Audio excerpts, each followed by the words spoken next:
Noël Legrette a soutenu Corinne Diacre.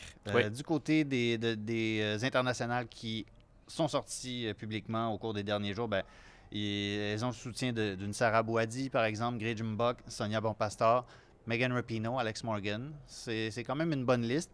Mais la FFF, comme de fait, soutient le système établi. La réaction, moi, j'ai adoré ça. La réaction de la FFF.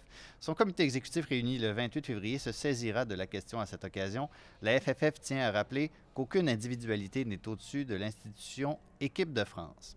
Bon, d'accord. Dans l'absolu, mettons que c'est vrai. Si Mbappé, Varane puis Benzema, un même soir, décident de dire l'ordre établi, ça ne fonctionne pas, il y a un système qui mine notre santé mentale, est-ce que la FFF écrit ça? absolument pas. OK, c'est beau. Je suis être sûr. Absolument pas. Et c'est justement la différence de traitement qu'il peut y avoir entre le regard qu'on a sur les femmes et qui est tout simplement scandaleux. On a vu en équipe nationale du Canada la direction menacer de poursuivre tout simplement les filles en justice si elles ne reprenaient pas l'entraînement.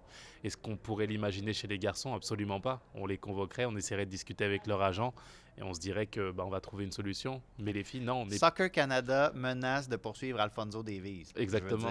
Jamais. C'est sûr, c'est pas juste sur la une des sports, c'est sur la une de tout Radio-Canada. Exactement, jamais, ça n'arrivera jamais.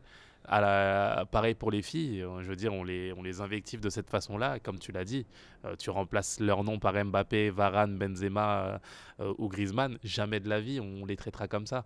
Et je pense que c'est justement le regard qu'il faut changer, la différence de traitement aussi, et de voir tous les moyens qui sont alloués aux garçons et à l'inverse de laisser les filles se débrouiller tout simplement avec leur qualité.